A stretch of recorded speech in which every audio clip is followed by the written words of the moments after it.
Welcome to Listen to Love. This podcast is all about relationships, starting with the relationship that you have with yourself.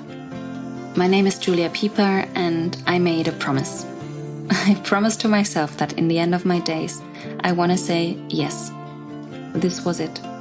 Thank you. I am fulfilled. I lived life to its fullest. But how is it possible? I mean, we all know it. The inner voice of doubt, fear, or insecurity can get loud at times. And that's okay, because these voices are here to guide us. They guide us somewhere, but they also prevent us from doing things. For example, the things that deep down we really want to experience. The word courage and heart come from the same etymological root. And what we regret in life is mostly the things we didn't do, not the things that we did. What do you need to hear? I'm a yoga teacher and yoga teacher trainer, and I'm combining yoga with mindful flow and self-worth coaching. I'm running retreats, workshops, courses, and yoga teacher trainings worldwide because I'm here to connect you. To connect you to each other, to nature, to your own nature, and your inner voice of love. Listen to the wind and listen to the water, hear what they say. Listen to the wind and listen to the water, hear what they say. Okay, I guess that's happening. I'm recording my first solo episode on Listen to Love in English. So first of all, I'd like to thank all my international friends and yoga practitioners that have been practicing with me somewhere or intend to do so, and all the other people that are interested in listening to this podcast and maybe have been waiting for it already. Thank you for your patience. It's a journey to record solo episodes, especially because I'm recording things that are dear to me. I'm speaking about personal experiences, linking them to yoga philosophy, to tantric philosophy, and it's a very intimate project. Listen to Love is really the intention to connect you to your inner voice of love. And as we all have this voice, we also all have this inner voice of doubt and insecurities. And of course, being immersed in this podcast project also brings me in touch with these inner voices of insecurities and doubts. And that's why it took a little moment to start recording this English episode all by myself. And it's great because this project actually allows me to get to know myself better. And it's just so important that we get out of our comfort zones from time to time, because this is actually what self-care is about.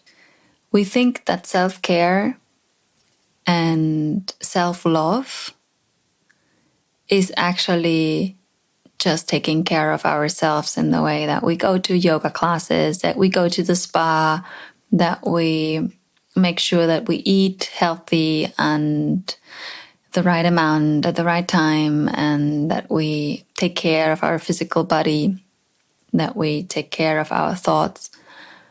But self-care and self-love is also quite the opposite, actually. It's also putting ourselves out there, leaving the comfort zone. One of my teachers, one of my spiritual teachers in India, used to always say, careful with comfort. And it's quite interesting that he said so, because I have the feeling that in our Western world, everything is designed to make us feel comfortable. It's like, yes, we try to make our time more efficient in using tools that allow us to be faster on the things that are maybe not so pleasant, to have more time for the things that are pleasant. So everything is kind of designed to be efficient with work and eventually have more time to relax and be comfortable. And people spend so much time on comfortable sofas, uncomfortable this and that, comfortable clothes, whatever. But if we really want to get to know ourselves, it's all about expansion.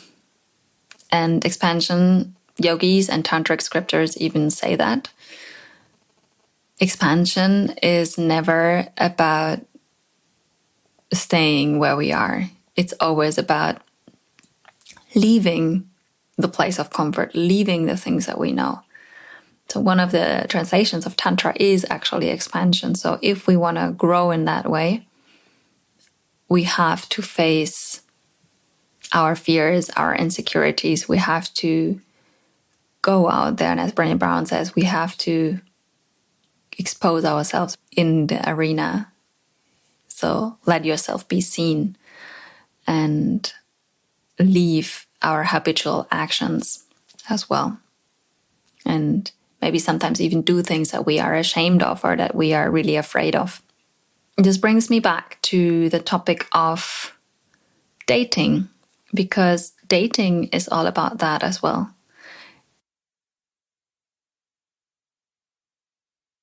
It's about getting to know someone else. And when you get to know someone else, you also get to know yourself deeper. So this is what yoga is about as well. Yoga is the journey of the self to the self.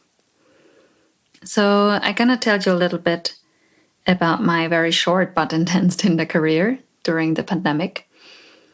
It was actually pretty interesting because during pandemic times, I was living more outside the city, and so it was not so likely to meet anyone. I was also doing a different job, and my life was just very different at that time. So everything was shut down. Nothing was open. Usually I meet people in events. I meet people through my work. And as this was all different in that time, I started to date on Tinder. And I need to say that it was pretty interesting because the people that I met were mostly really not people that I would meet in my regular life. And I realized that every person brought out a different side inside of myself that I had been hiding before, that I didn't know yet. And I think that's not only when dating, even in any kind of conversation. The conversation about this topic would be completely different with another person. So every person, and you would probably also be a bit different with another person. So every person brings about something different, a different facet of yourself. And I realized by finding out who the other person was, I realized who I was and what else I was. And I got surprised also which kind of other facets were within me. And just a simple conversation can already show different facets of yourself. And I remembered telling this to one of the most important partners that I had right before that Tinder episode in my life. I was in a relationship with a partner for quite a while. And when I fell in love with him, I remember that I told him that I didn't really only fall in love with him, but that I also fell in love with myself, who I was when I was with him. Well, in the end, it's all about the vibe. That's why I think Tinder kind of demands a lot of patience, or other applications like Bumble and so on, because the vibe is hardly transmitted through pictures. Anyways, we are dating, and in the same moment, we are always dating ourselves in the same time. So for me, it was actually quite weird and a bit scary that the vibe of a person didn't really get transmitted through the application, because that's how I usually decide who I want to spend my time with. Like if a person has a really good vibe, I really want to be close to that person.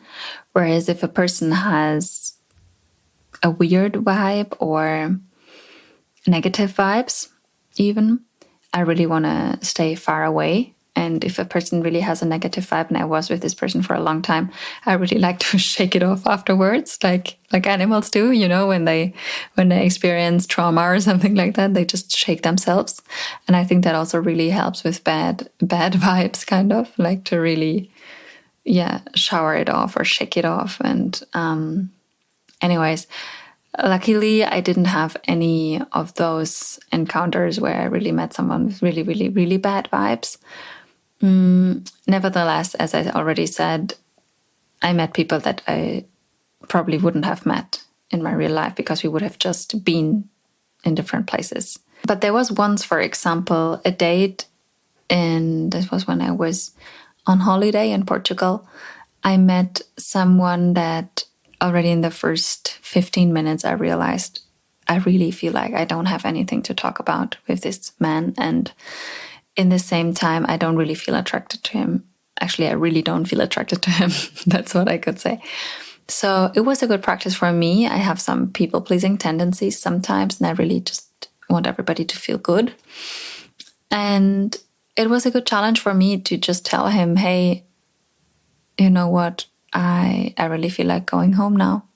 And I'm going to take my bike and I'm going to leave. And it was good to set my boundaries. It was a good practice to set my boundaries in this moment.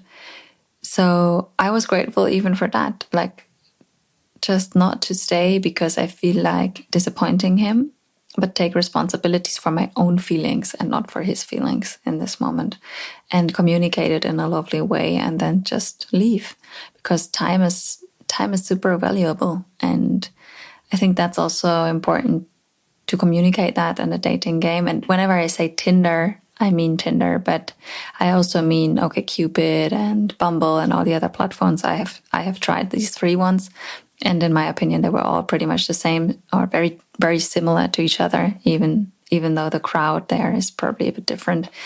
But anyways, I will just say Tinder to replace also other platforms. So this is one thing that could happen, of course, that you have the feeling I don't have anything to talk about with this person. But this can also happen after a long relationship, that you say, okay, it's kind of over, you know, we don't have anything to share anymore. It's like, we kind of lost ourselves. So that's the reason why people break up as well sometimes. So I think it's super interesting to just observe and to date from this perspective, and to go into relationships with yourself and with each other in this perspective of, hey, what do we have to talk about? What is it that we share, and what is maybe that we disagree with, and what can we learn from each other? How much can we enjoy these conversations? What is there to explore together, you know? And this exploration goes way beyond this physical exploration. Like, I'm talking about dating or dates, and that don't necessarily need to become physical. Every experience is kind of a physical experience if we are physically in the same place. And even if we are not, because even if we meet virtually, we have physical sensations when we are in touch with people, when we go into connection. But I'm talking about this endless and wide range of possibilities that goes along with dating.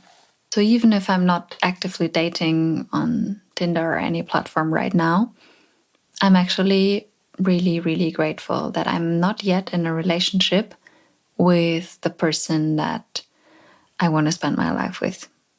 Sometimes I even question this concept a little bit, because as I said before, what if at some point you don't have anything to share anymore with this person?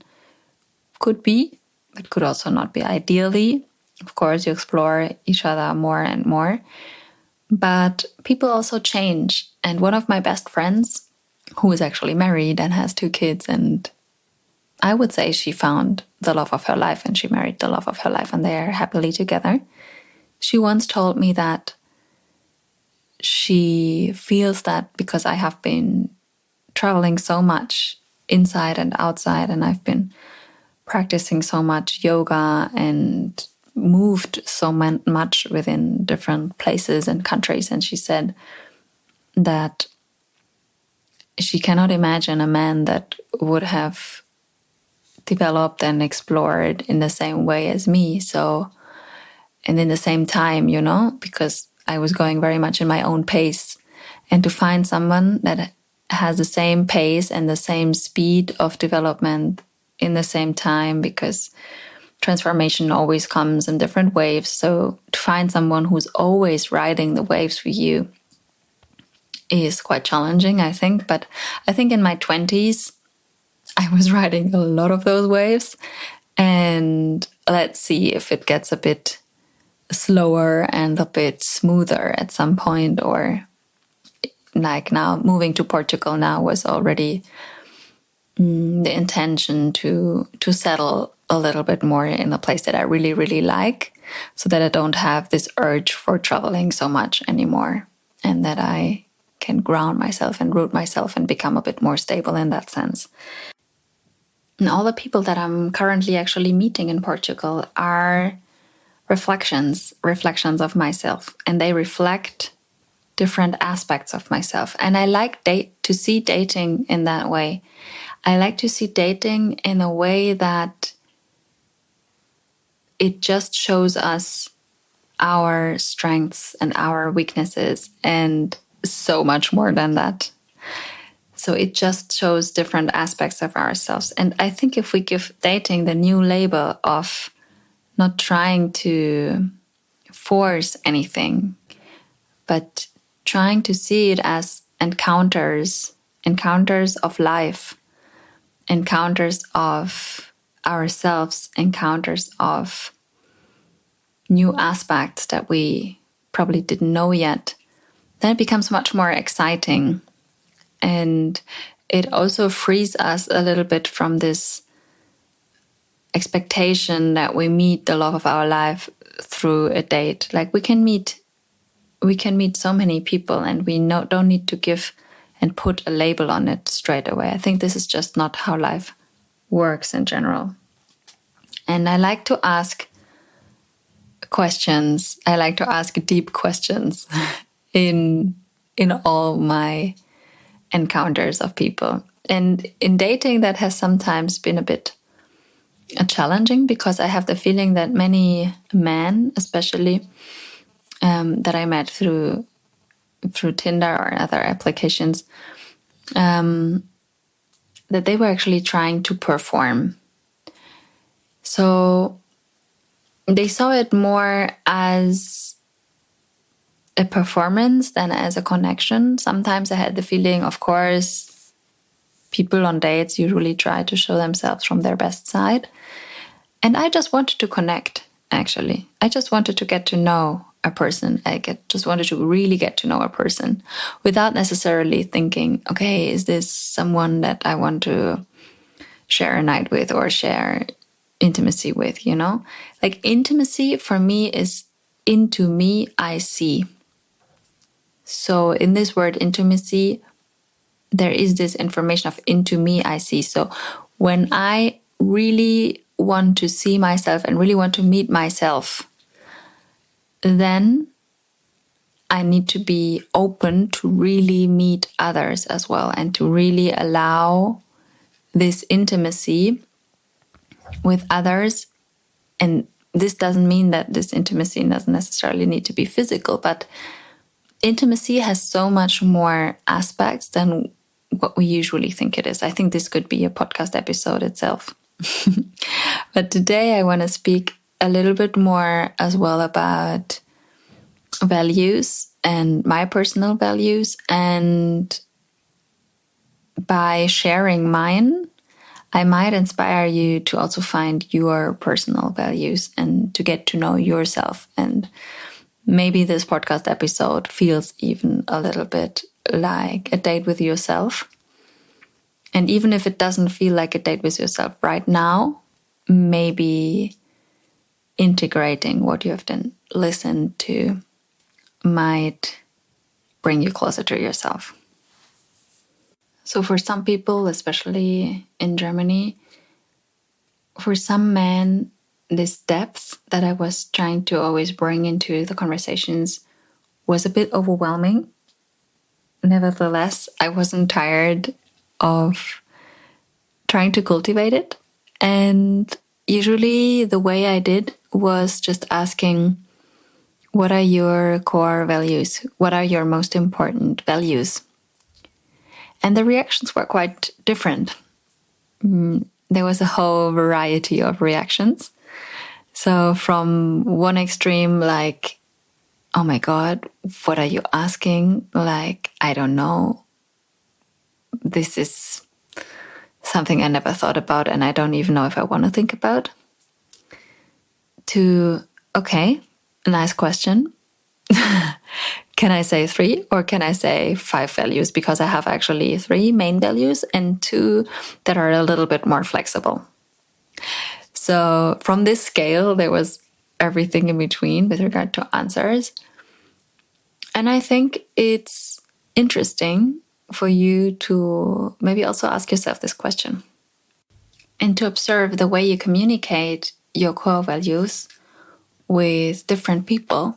Like when you speak to your parents about your core values, or to your siblings, or to close friends, how you might communicate them slightly different than when you communicate them to someone that you just met, for example. And anyways, with every person, it's gonna turn out slightly different, just the way you formulate it, even if at the core of the core value, what you feel about it might stay the same. Before I'm gonna give you a wrap up of the 3 main tips for dating others, and also for dating and getting to know yourself, I'm gonna give you a little inspiration of sharing my Big 5 for life, inspired by John Strelecky's famous book. But it's actually the Big 5 for life in my life, like my compass, my 5 main values. And they might change at some point, or they might become different in the way I weigh them. So they might change in importance for me. But for now, this is what I really feel. And also looking back onto the last years, how I feel like I have developed as a person and realized what is actually really important for me. So my number 1, I mean, they are all, like, they are not sorted in a way. Nevertheless, I'm gonna share them with you in the way they came to me, in the way they came to my mind. So it might still be that the ones that are mentioned first are a little bit more important to me, but not necessarily. They are kind of equally important. So that's maybe important to mention as well. So the number 1 is relationships. I'm really a connector. I'm very much into relationships in this life. And through relationships, I realize so much about myself as well. So it's the relationship that I have to others, the relationship that I have towards myself. This is super important. That's one of the reasons why I do this podcast, which is about relationships as well. And relationships just give me so much insight. They give me the sense of belonging. They nourish me. I think it is non-negotiable that we humans, we are herd animals, and we need a crowd and we need this sense of belonging. So connecting to myself, to connecting to others, connecting to nature, and maintaining these relationships and nourishing them feels really healthy and important to me. And also, if one day I have kids, it's super important for me to maintain a good relationship to them, because I see so many people out there who have kids but who kind of lost the connection to them. And my ambition is really to stay connected, and to stay connected to my closest family. I have a very close relationship to my siblings. I'm the oldest of 5 siblings, and all of them feel like very, very dear and good friends. And I really work on these relationships as well, but not in a way that it feels like work, but just because I love them so much and I want to stay connected to them. Sometimes in relationships, it is the case that we have the feeling, okay, maybe this relationship is meant to end. And I like to see it in a way that we are flowing. And there is times where with a certain person, and it could even be a sibling, it could be a very close one, it could be a very dear friend, then it hurts even more. That there is a time where you don't have to share so much, where there's not so much that you have to explore together. But then also just surrendering to this flow and accepting that there will be times when we have more to share again. So let loose is also a motto for me, or something that I like to remember. That if it's meant to be in this moment, it's meant to be in this moment, and that there's no holding on to. Like in Tantra, they say, don't let go and don't attach. So it's always something in between. So yeah, even if I'm a connector, I'm a person who knows many people and who easily goes into connection with people, I like to remember that this is important for me, this is inspiring for me, and I need this. But it's also very easy to get lost there, and that it's very grounding and healthy for me to always remember people that I can rely on, and to nourish and maintain these kind of relationships with fewer people, but with whom I am really deep. With those people, I am very picky and I'm very much attracted to kindness and reliability. So if a person is very reliable and I really know that I can count on this person, and for me, reliability also means that I can rely that what the person is saying is actually spoken from their highest self, from their highest truth, so that I know that the people that are really close to me, that they are not lying to me. This is super important for me. And this is an act of kindness as well. Generosity and kindness is also something that I value very, very high in relationships. So this brings me to the next value, which is integrity, honesty, and authenticity. My mom always used to say the tone sets the music. So I truly believe that we can say anything. It just matters very much how we say it. And I like to communicate in a very open and honest way. And that's why this is also a value that is very important to me when I go into relationships, to know and honor that I am giving that, which makes me also believe that I deserve that I truly deserve to receive that as well. I'm really attracted to people who are passionate, who are authentic in this passion, in what they are doing, and that they are not trying to play a role, but that they are really honest in their sense of being, in their sense of humor, not trying to copy anyone or trying to fulfill others' expectations, but that they are just themselves and that they're embracing their own uniqueness. And of course, I like humor, and I like also silly humor sometimes. It doesn't necessarily need to be always so serious and so perfect in a way. In this authenticity, I really also embrace imperfections. I'm still exploring the full spectrum of integrity and what it means to me personally. So I'm going to share more about that soon. For now, I can really tell you that I like to see integrity in a way that it goes hand in hand with spirituality, with believing in karmic laws, which gives me a sense of freedom and a sense of peace, because I don't have the ambition to change people or to correct people, but I live in a way that I hope is the best for me and the best for everyone around me, and that I'm doing my best, trusting that doing my best is already enough. And also accepting that the best of somebody else might disappoint me and might hurt me. But I like to believe that the person still did his or her best attempt of what they could do in this moment at that time. This value of integrity really reminds me that it's not me that needs to correct other people if they hurt me. So I don't have to take revenge.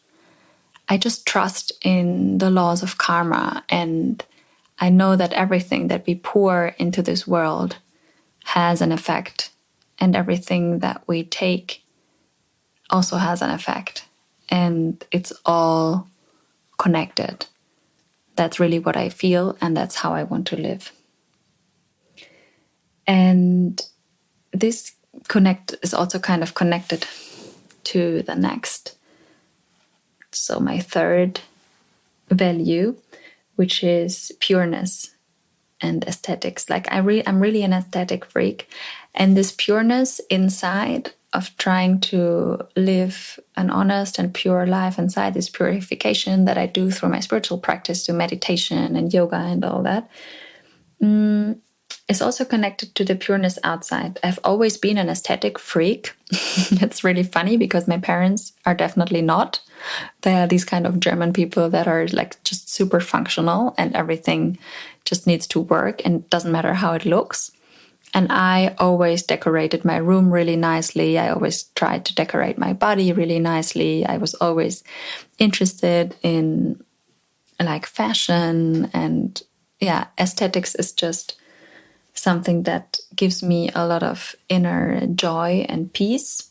And I also really value cleanliness. So keeping my space, the space around me, the space inside of me, keeping my body clean, all this is a very important value for me as well. And it's funny because in my family, I have the feeling a lot of times people were laughing at me about that. And so there was a moment where this was a bit of a rebellion thing as well, because I had the feeling my parents were just not at all like that. But I started to realize more and more that it is part of me and I accept it, and it is important for me. It's a value. So by saying this, I empower you to look at your own values as well. And this is the last of my 5 values: empowerment, abundance. Like I have the feeling that in this life, for me, abundance comes through my creativity and my spirituality, sharing my medicine through yoga, through coaching, like embodied coaching, but also through music, through touch, like touching people through words, with my hands, with my violin sounds. So I have the feeling a lot in this life, a lot has to do with expression and creative expression, and medicine in a way that it empowers people, that it brings people into their power, and that it guides them into their potential, that it guides them into their essence and into their true nature. So I hope this inspired you to think about your 5 core values as well. Maybe it's even 3 or it's 6. I think 5 is a nice number. So for me, wrapping it up, it's relationships, honesty, authenticity, integrity. Like this is kind of 1. Aesthetics, cleanliness, pureness, inside and out is the 3rd. And empowerment, abundance, joy, expression, creativity, and spirituality is the last one. So to wrap it up for you, I have actually developed a little reminder that you can always go to. So with regard to dating, getting to know yourself and getting to know others, you can simply remember the word can, like I can. C-A-N, can. So The C stands for comfort zone. Leave your comfort zone. As I said, careful with comfort. So expand. Tantra is expansion. Like explore what is beyond your comfort zone. Meet people, talk to people that you probably wouldn't talk to. Be curious about the unknown. Go out, expose yourself, like move through the fears, really expand in that sense. Comfort zone, leave your comfort zone. C. The A stands for another you. So by doing that, by leaving your comfort zone, you meet new people. And this doesn't necessarily need to be on a date. Everybody can mirror you something and reflect new aspects of you. So you meet another you meet another version of yourself. You meet yourself in a new light, maybe. So be open to redefine yourself. Even if you know yourself, you think you know yourself, let go of that. As they say in Tantra, never let go fully and never attach fully. It's always in between. So also don't attach too much with yourself. Don't attach too much with others. And don't let go too much of yourself. And don't let go too much of others. Just be curious of meeting you and meeting another you. Day by day. This can be a super interesting and enriching experience. And last but not least, the N in can stands for navigate. So navigate through your values, become your values, get your values clear. As we were just talking about that, get your values clear and then navigate through that value, through these values. So in our yoga teacher training at Heal Feel Lead Yoga Academy, we always have this moment where they write down their own manifesto. So they really get in touch with their values and they even frame this manifesto. So maybe that's also a nice inspiration for you. If you got your values clear, for now, write them down and maybe frame them, put them up on the wall to always remember them, so that they can guide you, that they can serve as a compass that navigates you through challenges, but that they also navigate you through easy moments in your life, that you just have them very clear, very present. And then if you have to make important decisions, that you can see if these decisions are actually in line with your values, if that is really what you want. I like to ask this question. And this is a question of one of my teachers that has this little reminder on his altar that says, what is it, what you really, really want?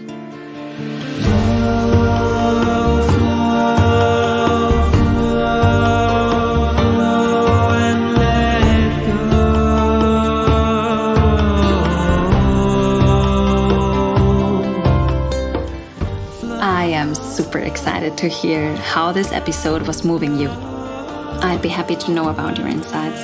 So if you feel like sharing them with me, just jump to Instagram at UPYoga and share them underneath the Insta post that's connected to this episode. Or you can also send me an email through the contact form on my website. Check out my website for upcoming retreats, workshops, events, and online courses. And if you want to support my work, leave me a 5-star rating on iTunes. I hope to read or hear from you soon, or even see you on the mat somewhere.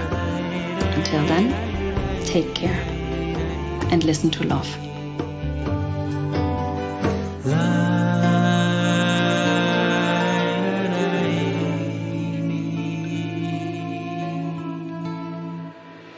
Listen to the trees and listen to the flowers, hear what